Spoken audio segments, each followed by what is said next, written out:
बिना कुछ पूछे सीधा आपको घसीटकर सेल्स के अंदर पटक दिया जाएगा। अब यहाँ काले पानी जेल में ये तेल निकालने का काम बैल नहीं बल्कि इंसान ही करते थे। कई बार तो ऐसा भी होता था कि कैदी लूज मोशंस के चक्कर में बेहाल था, लेकिन उसे उसी हालत में कोलू चलाते रहना पड़ता था। वहाँ इंसान को इंसान नहीं, जानवर भी नहीं, उससे भी नीच समझा जाता था। ऐसे केस में पहले तो उससे ही अपनी गंदगी साफ करवाई जाती थी, फिर उस कैदी को उठा के एक टॉर्चर डिवाइस में डाल दिया जाता था। 3-4 दिनों तक वहाँ बंद रखते थे और ये सब होता था सबके सामने। उन्होंने भी वही सब झेला जो बाकी पॉलिटिकल प्रिजनर्स झेल रहे थे, भूख, मार, दर्द और आइसोलेशन। लेकिन एक दिन उनकी हिम्मत टूट गई और उन्होंने अपने सेल में ही आत्महत्या कर ली। लग रहा था कि अब ये नरक का दरवाजा हमेशा हमेशा के लिए बंद हो गया है, लेकिन फिर आया साल 1942।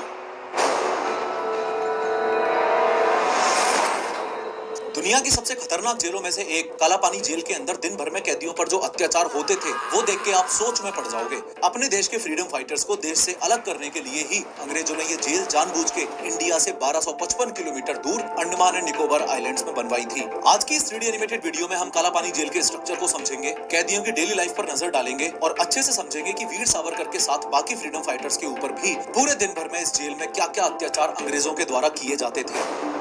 लेकिन हर बार की तरह शुरू से शुरू करते हैं। देखो, ये है इंडिया, ये है बे ऑफ बंगाल और यहाँ पे सिचुएटेड है अंडमान एंड निकोबार आइलैंड्स। ये पूरा आइलैंड ग्रुप 2 मेन पार्ट्स में डिवाइडेड है, अंडमान आइलैंड्स और निकोबार आइलैंड्स। और अंडमान आइलैंड्स भी छोटे छोटे पार्ट से बना है, जैसे north Andaman, middle Andaman, south Andaman और लिटिल अंडमान। इन्हीं में से साउथ अंडमान वाले हिस्से में लोकेटेड है पोर्ट ब्लेयर, जो पूरे अंडमान एंड निकोबार आइलैंड्स की कैपिटल है। और इसी पोर्ट ब्लेयर के अंदर बसी है ये काला पानी जेल। लेकिन सवाल ये है कि आखिर इस जेल का नाम काला पानी पड़ा ही क्यों? देखो, हिंदू धर्म में एक पुराना बिलीफ था, अगर कोई समुद्र पार कर ले तो वो अशुद्ध माना जाता था और ऐसे बंदे को समाज से बाहर कर दिया जाता था। प्योरिटी का एक एंशिएंट बिलीफ ये भी था कि गंगा नदी के पास रहने वाले लोग ज्यादा पवित्र होते हैं और जैसे जैसे आप गंगा से दूर होते जाते हो वैसे वैसे आप अशुद्ध होते जाते हो। 500 BCE के आसपास लिखी गई ये किताब बौधायना धर्म सूत्र में भी अलग अलग रीजंस मेंशन्ड है जिनसे कोई भी बंदा इंप्योर हो सकता है। उनमें से एक है सी ट्रेवल। इनफैक्ट लोग इस बात से इतना डरे हुए थे कि समुद्र पार करने के लिए कुछ लोग तो अपना धर्म तक बदल देते थे, हिंदू से मुस्लिम बन जाते थे। और ये सिर्फ पुराने जमाने की बात नहीं है, आज भी आंध्र प्रदेश के तिरुपति टेम्पल में ये रूल फॉलो होता है। अगर कोई पंडित समुद्र के रास्ते ट्रेवल कर ले तो उसे मंदिर के गर्भगृह यानी कि भगवान की मूर्ति जहाँ रखी होती है उधर घुसने तक की परमिशन नहीं मिलती। इवन आप इस बात पे बिलीव नहीं करोगे कि जब गांधी जी अपनी पढ़ाई करने के लिए इंग्लैंड जाने वाले थे तो उनके अपने गांव वालों ने भी उनको समाज से बाहर कर दिया था। रीजन तो आप समझ ही चुके हो, सी ट्रेवल। अब इंडिया में समुद्र के रास्ते ट्रेवल करना तो पहले से ही एक बड़ा टैबू था। ब्रिटिशर्स ने इस बात का पूरा फायदा उठाया। 1857 की क्रांति के बाद जब पूरे देश में अंग्रेजों के खिलाफ बगावत फैल गई तो उन्हें समझ आया सिर्फ गोली मार देना काफी नहीं है, उन्हें उन लोगों को तोड़ना होगा जो आजादी के लिए लड़ रहे हैं। उनका हौसला, उनकी सोच, सब कुछ। तब अंग्रेजों ने इस सी ट्रेवल को अपना बेस्ट मूव बनाया। ब्रिटिशर्स ने सोचा जब सिर्फ समुद्र पार करने से ही किसी का धर्म, समाज और पहचान छिन जाती है तो क्यों ना एक ऐसी जगह बनाएं जहां सिर्फ पनिशमेंट ही नहीं बल्कि इंसान की पूरी सोशल लाइफ ही खत्म हो जाए, यानी उसकी सोशल डेथ हो जाए। और इसी सोच के साथ उन्होंने इस बे ऑफ बंगाल के बीचों बीच इंडिया से हजारों किलोमीटर दूर ये काला पानी जेल बनवा दी। साल 1986 में इस जेल का कंस्ट्रक्शन शुरू हुआ। अब जेल बनाने के लिए अंग्रेज खुद तो काम करने से रहे, इसलिए उन्होंने इंडिया की अलग अलग जेलों से कैदियों को अंडमान भेजना शुरू किया और उन्हीं से ही ये जेल बन पाई। जेल बनने में तो टाइम लगता, तो पहले जेलर और ऑफिसर्स के रहने के लिए क्वार्टर्स बनाए गए। पूरी जेल बनने में 10 साल लगे और लगभग 5,17,000 रुपए का खर्चा आया। जो बिल्डिंग का सामान था वो बर्मा यानी कि म्यांमार से मंगवाया गया था। इस जेल को बनाने में 20,000 क्यूबिक फीट लोकल पत्थर और 30 लाख ईंटें यूज हुई और ये ईंटें भी कैदियों से ही बनवाई गई थी। इस जेल की सबसे यूनिक और डेंजरस चीज थी इसकी डिजाइन। इस डिजाइन का आइडिया आया एक मिथोलॉजिकल ग्रीक कैरेक्टर आर्गस पेनोप्टस से। ये एक ऐसा जाइंट था जिसके पूरे शरीर पर आंखें ही आंखें थीं। ये हर डायरेक्शन में देख सकता था। इसी कॉन्सेप्ट से इंस्पायर्ड होकर 18th सेंचुरी में जेरेमी बेंथम नाम के एक आदमी ने एक जेल का डिजाइन सोचा जिसका नाम था पेनोप्टिकॉन। अब पेनोप्टिकॉन का सिंपल लॉजिक ये था कि सेंटर में एक वॉच टावर होगा और उसके चारों तरफ गोल गोल सर्किल में कैदियों के सेल्स। जो गार्ड इस बीच वाले टावर में होगा वो हर कैदी को देख सकता है, लेकिन कैदी गार्ड को नहीं देख सकता। इसका रिजल्ट कैदी को हमेशा लगेगा कि उसको कोई देख रहा है, चाहे देख भी रहा हो या नहीं। ये डर ही उसका कंट्रोल बन जाता है। जेल का डिजाइन कुछ ऐसा था जैसे एक बाइसिकल का व्हील या एक स्टार, बीच में गार्ड और उसके चारों तरफ सेल्स। शॉर्ट में अगर इस डिजाइन का प्रिंसिपल बताऊं तो अल्टीमेट टारगेट ये था कि मिनिमम गार्ड्स हों और मैक्सिमम प्रिजनर्स हों। चलो अब इस ड्रोन शॉट की मदद से इस पूरे काला पानी जेल के मैप को समझो। सबसे पहले ये जो बिल्डिंग आपको सेंटर में दिख रही है ये है वॉच टावर। यहाँ गार्ड्स रहते हैं और सारे कैदियों पर नजर रखते हैं। इस टावर के चारों तरफ गोल सर्किल में 7 अलग अलग विंग्स बने हुए हैं। इन्हीं विंग्स में सेल्स होते हैं जहाँ कैदियों को रखा जाता जाता है। अगर आप ध्यान से देखोगे तो एक विंग के आगे का हिस्सा दूसरे विंग के पीछे वाले साइड के सामने है। मतलब कैदियों का एक दूसरे को देख पाना या एक दूसरे से बात कर पाना लगभग इम्पॉसिबल है। अब जरा थोड़ा पीछे आओ। ये जो बिल्डिंग आपको दिख रही है ये है हॉस्पिटल, जहाँ बीमार कैदियों का इलाज होता था। हॉस्पिटल के पास ही है ऑफिस ब्लॉक, जहाँ ब्रिटिशर जेलर बैठता था। और अब इधर और राइट साइड में देखो, ये है फांसी घर, जहाँ एक साथ 3 लोगों को फांसी दी जा सकती थी। इसी के पास है किचन, हिंदू और मुस्लिम प्रिजनर्स के लिए अलग अलग। और अगर आप नोटिस करो तो जेल की जो मेन बाउंड्री है वो अंग्रेजों ने बहुत ज्यादा ऊंची नहीं बनवाई थी। क्यों नहीं बनवाई थी इसका रीजन मैं आपको थोड़ी देर में आगे बताऊंगा। अब मैं आपको जेल के अंदर लेके चलता हूँ। ध्यान से देखो तो सेल्स के सामने एक 4 फुट चौड़ा वरंडा है, जिसमें एक के बाद एक सेल्स बनाए गए हैं। हर सेल का साइज है 13.5 फुट बाय 7 फुट। इसमें वेंटिलेशन के लिए एक खिड़की है जो कि 3 मीटर यानी लगभग 10 फुट की हाइट पे है। इतने छोटे छोटे सेल्स में अकेला रखने का ही पर्पस है कैदी को मेंटली तोड़ना। काला पानी जेल को सेल्यूलर जेल भी बोला जाता है। सेल्यूलर इसलिए कहा जाता है क्योंकि इसका पूरा स्ट्रक्चर इंडिविजुअल सेल्स पर बेस्ड था। हर कैदी के लिए एक अलग सॉलिटरी कंफाइनमेंट सेल। इस जेल में कोई डॉर्मेटरी या कॉमन बैरक नहीं था जहाँ प्रिजनर्स एक दूसरे से बात कर सके, बल्कि ये जेल आइसोलेशन बेस्ड पनिशमेंट के लिए ही डिजाइन की गई थी। इवन अंग्रेजों ने तो इस जेल का नाम सेल्यूलर जेल ही रखा था, लेकिन इंडियंस ने इसको काला पानी नाम दिया। इसके अलावा हर एक सेल पर लगा है ये आयरन ग्रिल गेट। इस गेट में एक स्पेशल लॉक सिस्टम लगा हुआ है। यहाँ ताले की जरूरत ही नहीं है, कैदी कुछ भी कर ले पर उसको खोल के भाग नहीं सकता। मोरोवर इस तरह के टोटल 698 सेल्स थे यहाँ पे। इस जेल की खतरनाक डिजाइन का एक बहुत ही फेमस किस्सा ये भी बताया जाता है कि सरप्राइजिंगली वीर सावरकर और उनके भाई गणेश सावरकर दोनों इसी काला पानी जेल में सेम टाइम पे कैद थे, लेकिन इस जेल की डिजाइन की वजह से वो लोग आपस में 9 महीने तक मिल ही नहीं पाए। एनीवेज, इस टॉपिक के रिसर्च के दौरान जब मैंने पर्सनली काला पानी जेल के कैदियों का डेली रूटीन पढ़ा तो वहां होने वाले टॉर्चर को पढ़ के एक पल के लिए लगा कि अगर कोई आम इंसान वहां होता तो एक दिन भी नहीं जी पाता। हमारे फ्रीडम फाइटर्स जो इतने सालों तक उस नर्क में रहे उन्हें सैल्यूट है, लेकिन अब सवाल उठता है कि वो नर्क आखिर दिखता कैसा था। उस जेल में एक आम दिन का मतलब क्या होता था, चलो आपको बताता हूँ। इस वीडियो में किए गए 3D एनिमेशन की मदद से मेरी ये कोशिश है कि आपको इस दिन का ऐसा फील हो जैसे आप खुद काला पानी जेल में हो।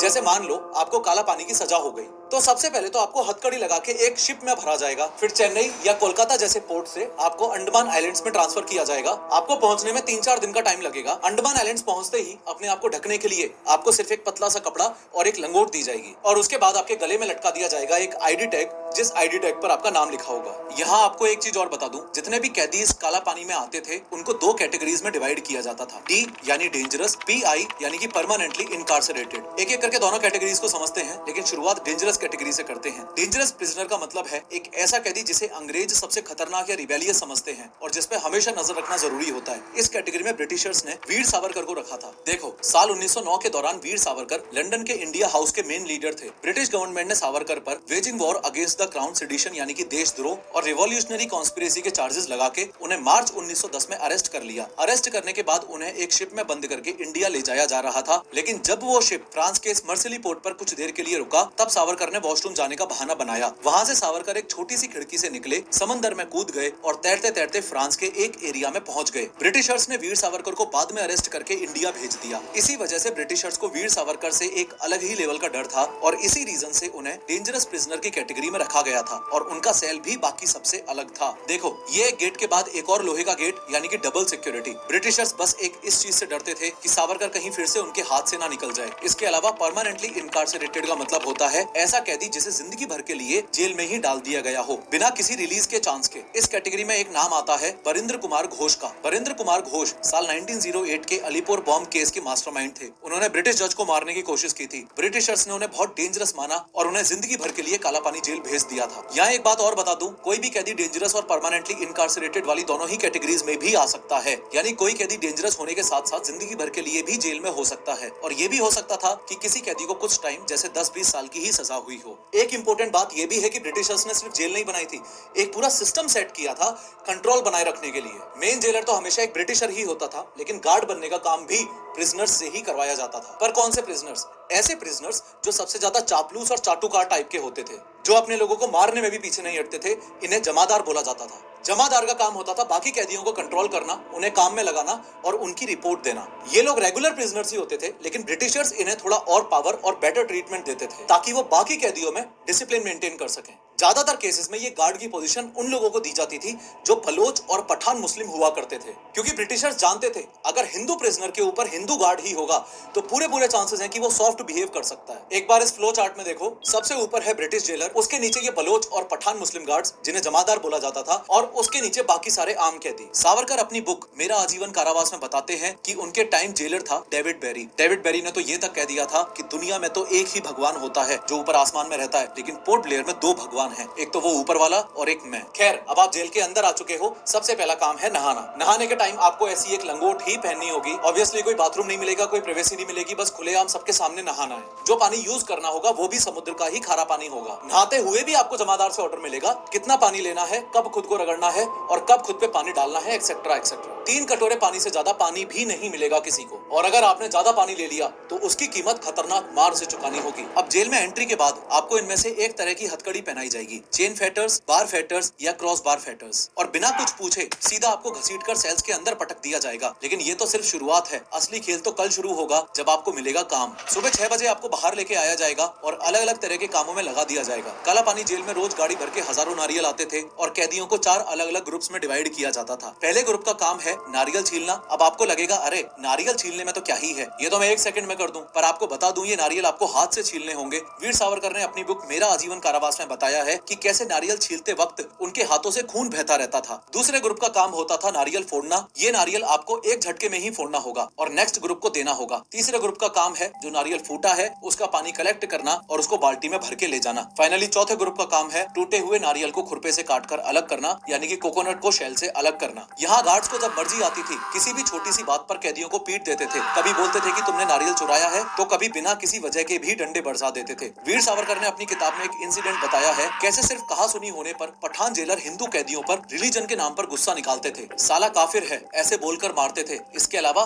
नारियल छीलने के बाद बचे हुए छिलके का भी यूज किया जाता था। उन छिलकों को पहले सुखाया जाता, फिर उनमें से कूट कूट के फाइबर्स निकाले जाते और फिर उन फाइबर्स को साफ करना पड़ता था। इतना सब होने के बाद भी अगर किसी ने बस एक कैदी से बात भी कर ली तो उनका बुरा हाल कर दिया जाता था। ये तो एक काम था। अब दूसरा इससे भी खतरनाक काम है तेल निकालना। आपने गांव में देखा होगा एक बैल एक बड़ी सी चक्की घुमाता है और उसमें से नारियल या सरसों का तेल निकलता रहता है, जिस पर कोलू का बैल नाम से कहावत भी कही जाती है। अब यहाँ काले पानी जेल में ये तेल निकालने का काम बैल नहीं बल्कि इंसान ही करते थे। कैदी को उस कोलू मशीन से जोड़ दिया जाता था और पूरे दिन उसे घुमाते रहना पड़ता था। लोहे की एक भारी चक्की टाइप का कोलू होता था जिसे हाथों से घुमाना पड़ता था। अगर आप कमजोर हो या थोड़ा भी रुक गए तो जमादार आपके ऊपर चीखेगा कि अरे बैठो मत, शाम तक तेल पूरा करना है, नहीं तो पिटोगे और सजा होगी वो अलग। अगर थक जाओगे तो भी रुकने का कोई ऑप्शन नहीं है, क्योंकि उस दिन का तेल निकालने का कोटा तो पूरा करना ही पड़ेगा। वीर सावरकर ने अपनी बुक में बताया है कि कई कैदियों को तो खुद उन्होंने अपनी आंखों से देखा जो वही कोलू चलाते चलाते बेहोश हो जाया करते थे। किसी के हाथ छिल जाते, किसी के पैरों से खून निकलता, लेकिन अगर कोटा पूरा नहीं होता था तो खाना तक भी नहीं मिलता था। अब ये मैं बार बार किस कोटा की बात कर रहा हूँ तो आपको बता दूं, इस तरह कोलू से आपको रोज 30 पाउंड यानी कि 14 लीटर के आसपास तेल निकालना कंपलसरी था। वैसे तो काला पानी में एक रूल बुक भी थी जिसमें लिखा था कि कैदी सुबह 6 से 10 काम करेगा, 10 से 12 लंच करेगा और फिर दोपहर 12 से शाम 5 बजे तक फिर से काम करेगा। लेकिन कोलू का काम किसी रूल को नहीं मानता था। यहाँ ना कोई लंच होता था ना कोई छुट्टी। खाना कब आएगा पता नहीं, अगर आया भी तो गेट 1 सेकंड के लिए खुलेगा और तुरंत बंद भी कर दिया जाएगा। ना पानी मिलता था, ना बैठने का टाइम, ना खाने की फुर्सत। कई कैदी तो एक हाथ से रोटी का टुकड़ा तोड़ते थे और दूसरे हाथ से कोलू घुमाते रहते थे। इसका सीधा मतलब ये है कि आपको सुबह 6 बजे से लेकर शाम को 5 बजे तक लगभग 11 घंटे तक बिना रुके कोलू